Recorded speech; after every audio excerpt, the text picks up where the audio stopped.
Not quite sunrise yet, but we're near Provo, Utah. Well, we're heading up Soldier Summit. There's the tail end of our train. We're going around a big horseshoe curve, and then we'll look down on the track that we were just on a moment ago. There's the tracks we just come up around that corner right there. See, there's a line just below us, and then there's a line across the road way down below there. There's the tracks down there where we curved under the highway, making these big loops to switch back around.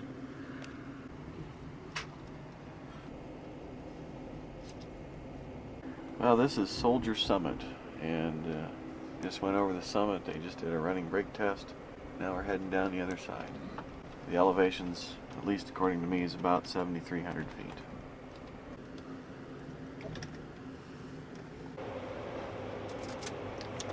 Utah Railway caboose.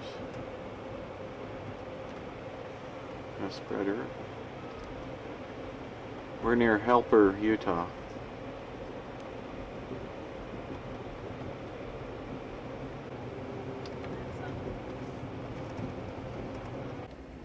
Well, there's number 101. I wonder if that's the very first of their new AC engines there, Southern Pacific.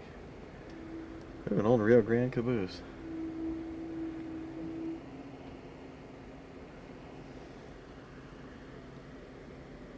Helper, Utah.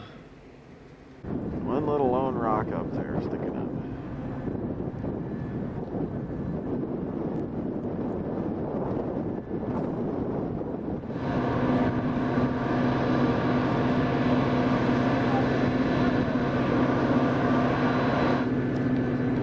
Well, this is our car on the way back.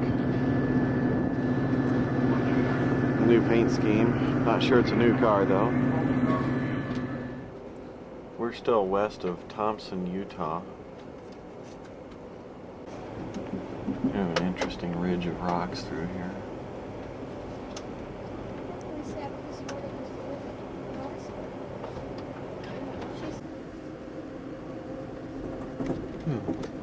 Got a rail fan taking a picture of the train.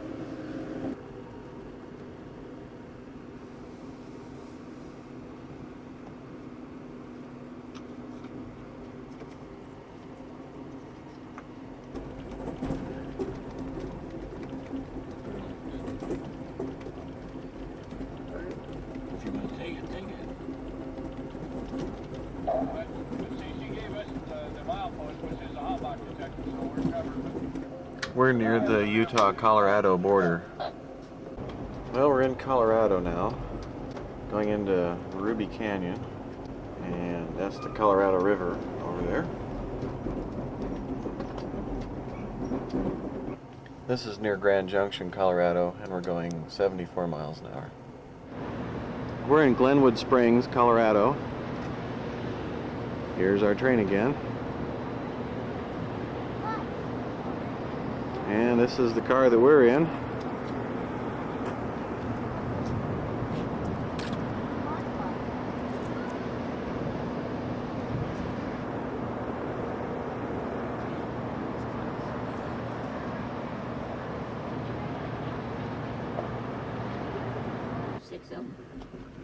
We're just past Glenwood Springs. This is in the Colorado River. We're in Glenwood Canyon now. Alright, let's try a vertical shot and see what that looks like on TV.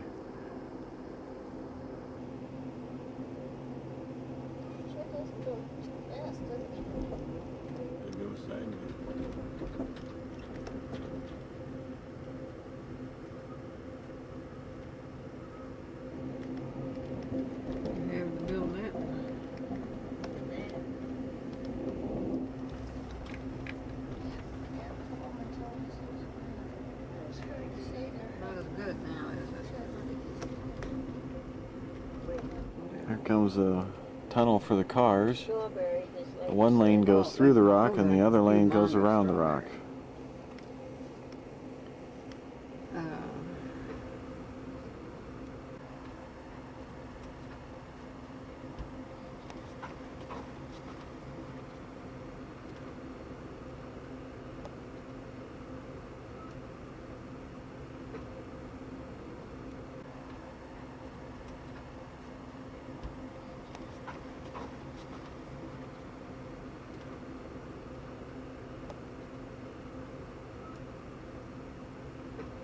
Well, we're on the way up to Moffat Tunnel. Not sure what canyon this is. Well, we're somewhere west of Granby, Colorado right now. Cruising along at about 27 miles an hour according to the detector. It's well insulated. Well, we're leaving Fraser, and there's still a lot of snow up here. Fraser Winter Park area. Well, we're working our way up towards Moffat Tunnel. You can see some snow-capped mountains and up in the clouds there in the distance. In the tunnel, we reach our highest elevation of 9,239 feet above sea level. By using the Moffat Tunnel, we shorten the rail distance between Denver and Salt Lake City by 175 miles. If we didn't have the Moffat Tunnel, we'll have to go over Rollins Pass at an elevation of 12,000 feet. Just before we enter the Moffat Tunnel will be the Winter Park Ski Resort area. Moffat Tunnel will be next very shortly.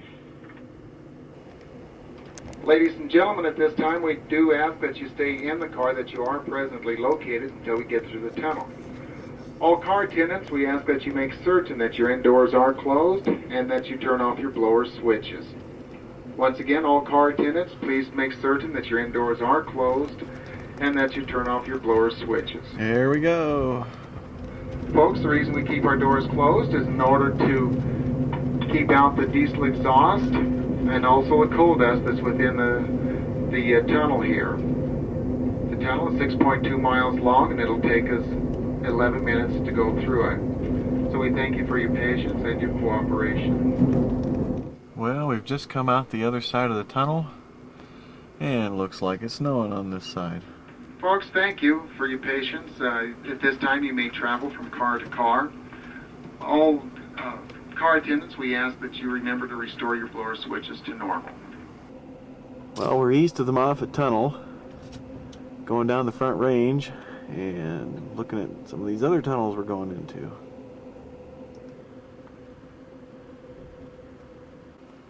Well, you can sure see a long ways out this way.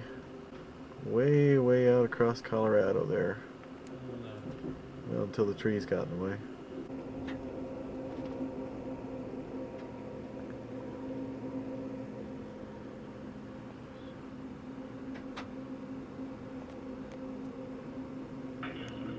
Well, they say you can see 1/3 of Colorado from here, so here we are, panoramic shot.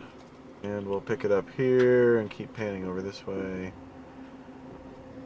Well, there's a look over towards downtown Denver there. They got a high rail down there or something, picked up or something. Well, that's the track that we're going to go on here in a little bit. Well, we'll be down there in a moment. Guessing that we will not be on the track where the high rail truck's parked. And there's those hoppers that are used as a windbreak.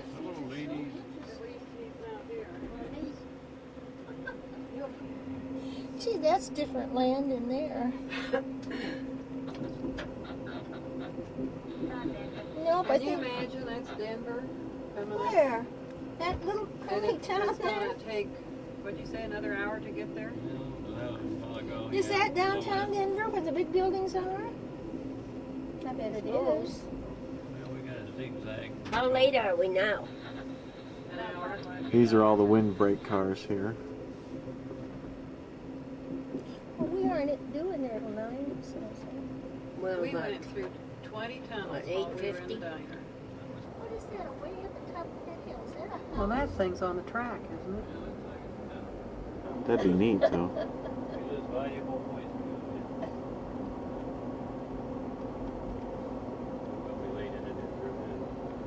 Yeah. And everywhere else.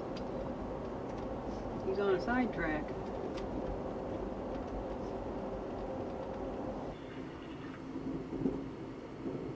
Big intermodal facility here, and some, well, the crane says BN on it. There was a TTX pickup truck running around in here a little bit ago. I don't need anything in there.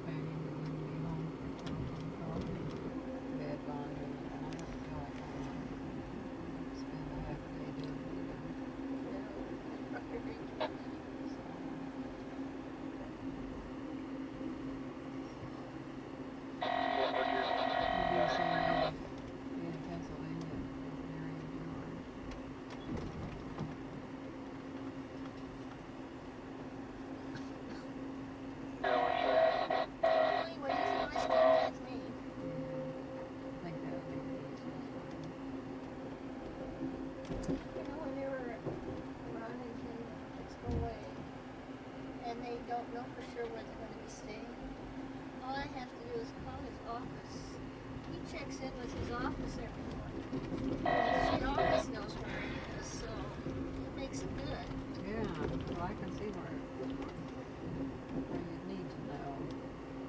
You have children, you never know. One look out black cloudy. Two pups in a well. Two more pups in a well. Two more pups in a well. You video. It's a double stacker. Now there's a train going by over here. See the engine there? And there's downtown Denver, Indians. all lit up. Look out to your right, over the other way, you guys. Gonna go around the Y here and back into the station. Downtown Denver. Here's Denver. Well, see Denver. Probably as close as I'll ever get to that. Oh, look at all these. Must be a roundhouse. Or a square house or something. Look down in there, Jim. Oh, goodness.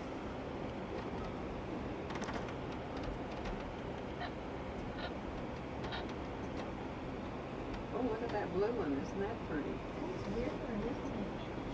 EEDM.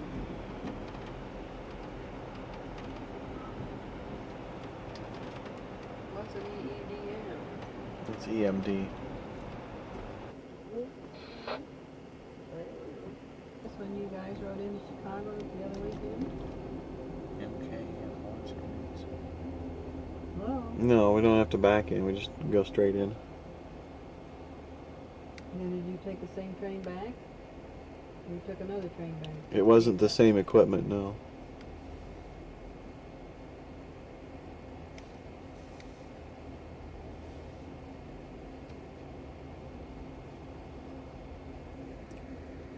A week ago, someone went in and peeked out in Chicago. Well, I think that was a lap switch down below us there, but I wasn't quick enough to take a picture. Oh, look at those new BNSF units there. Mechanical. Okay, the only thing is that the sliding door. That's a BNSF. And there's another BNSF. And there's a Santa Fe BNSF. How about that? My first one. Yeah, but then Don says, I think we'll be coming the 27th. Correct. E257 maybe? Where you guys at? Steve was Well, he can stay somewhere. glad to see any one of them, but not all of them. At the Yeah, same all of them at the time. same time. Yeah.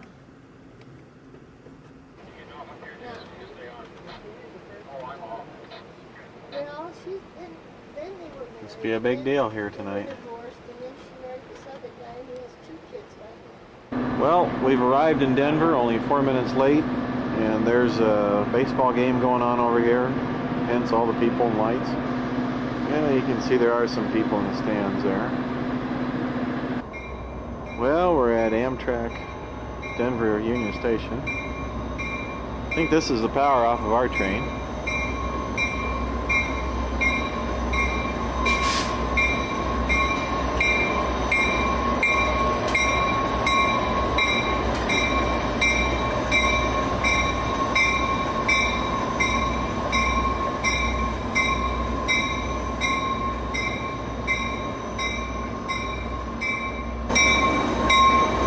Well, there goes our engines in the other direction with an extra boxcar. It's snowing. And it's snowing or something.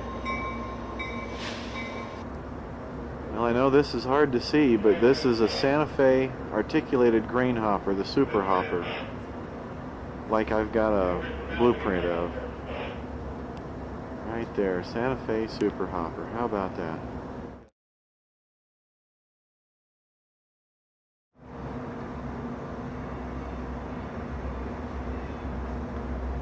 I know it's tough to see, but there's the Santa Fe super hopper. Wonder how many of them there are.